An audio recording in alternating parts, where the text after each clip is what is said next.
Jack was only 14, still in ninth grade when his father died.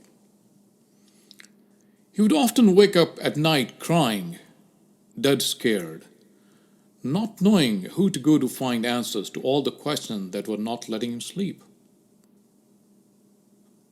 The questions of where to get the money for the computer he needed for homework. The questions of how to deal with that big bully in the school who kept harassing him. The questions of who will play with him in the park now. And now listen to this. Adam, 18 years old, felt ashamed of failing his first science exam. It shouldn't have been a big deal elsewhere, but he was at Princeton. He got there on pure merit. Yet he didn't feel like he belonged there. He felt as if he was just lucky to be there. He had stayed up all those nights learning from Khan Academy, from free Udemy courses that his average-rated high school couldn't teach, only to pull his family out of a continuous cycle of shutdown notices from the gas company, from the electric company, and from the water company. Now he realized why his father wouldn't let anyone open his daily mail. But at Princeton now, he was dead scared of not belonging among the high rollers of talent and their quick-witted answers. His anxiety whipped up doubts about his own achievements so far. Stories like these, the stories of anxiety and stress in children, are so pervasive that it's no wonder we see so many other crises that spring out of teen stress and anxiety. The crisis of parent-child fighting, the crisis of runaway children, the crisis of child smoking, the crisis of opioid, the crisis of underage drinking, the crisis of self-harming, the crisis of total, complete silence and withdrawal. All these crises spring from the anxiety and stress that keeps festering in our homes. It's no wonder the most common question concerned and stressed out parents ask of me these days is how to deal with the stress and anxiety of their children. This not only affects the mental health of children, it also impacts the mental health of parents who must face the consequences of agitated, short-tempered, and belligerent children. It doesn't just stop at temper tantrums or shouting matches between parents and children. It often leads to total withdrawal, abandonment, or even self-harm if left go unchecked. In this program, I will explore this grave issue of teen and adolescent anxiety in depth. There are two parts to this analysis. In part one, I'll explore the most common reasons or triggers that cause anxiety and stress in children. In part two, I will recommend some strategies or solutions to manage these anxious and stressful behaviors. These strategies are directed both at parents as well as at children. So let's start with part one. The most common reasons or triggers that cause anxiety and stress in children. We can generally categorize these triggers or causes of teen anxiety into three broad categories, although there are so many other kinds of triggers in addition to these three.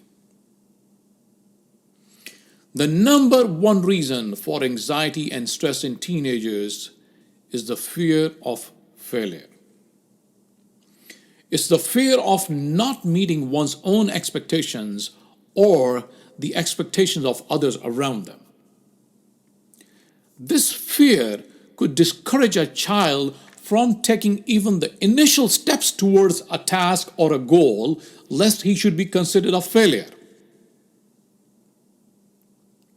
In fact, it's not the actual failing, it's the impression or the perception of failure in front of others that would discourage a child from even trying a basketball throw, or to try to balance oneself on skates, or to make a simple speech in front of his classmates. It's the anxiety of failing to meet the expectations of others that would deter a child from even participating in such activities. This is the fear of not being good enough.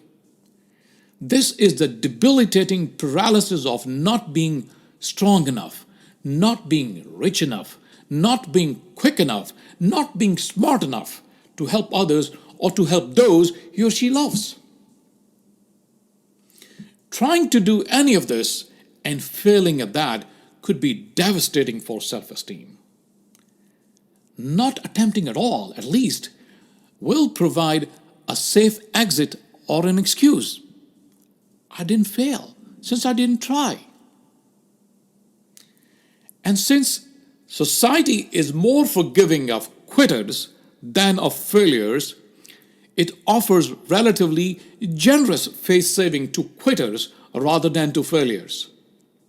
The ones who attempt at something and fail have challenged the status quo. Thus, they must be met with rebuke or censure or dressed down. Quitters, on the other hand, accept the status quo, hence they get a pass. But a pass from a situational embarrassment pushes one into the deep depression hole of self-loathing, self-hating. And now, the number 2 reason for anxiety and stress is the fear of rejection. It's the fear of rejection by one's existing or potential new friends. This fear presents itself due to the feeling of not being able to fit in. It's the inner rivalry to fit in with other friends. In this often unspoken rivalry, children end up over-projecting themselves or undercutting their own friends, thus alienating those they're trying to win favors of. And those of us who follow these reality TV shows witness these sorts of rivalries, jealousies, and feuds erupt even in those phony stage settings. And now, the number 3 category of reasons for anxiety and stress is the category of stigmas. Stigmas that teens face come in all forms or severities. The stigma of looks, the stigma of body shapes, the stigma of financial or ethnic classes, the stigma of cultures, the stigma of the types of food, and the stigma of personal disabilities. All sorts of stigmas, when exploited externally, can lead to internalizing of anxiety, shame, helplessness, and even resentment. Since there is little that children can do about these social and biological differences, they feel wronged by the society or by their parents to have them put in these situations. Their anger pivots towards their being born in the wrong place to the wrong parents. Notwithstanding the fact that all such stigmas are highly relative to each community, the stigma in one community is an honor in another. Fair-skinned in one place cherish the tanned skin in another. Being skinny in one place is a sign of poverty or being underfed, while in another it's a desirable body shape. And now listen to this. This is the story of a stigma and dilemma of a child who was born transgender. Her stubbornly denying parents sent her to a church-affiliated private school to give her the right nurturing fit for a man, where all the boys were supposed to grow up macho men, although she herself felt like a girl. You can well imagine her mental condition for all those years. She had to endure the right nurturing to fix her by those macho boys. Stigmas like these can have a stunting effect on a child's mental and physical growth.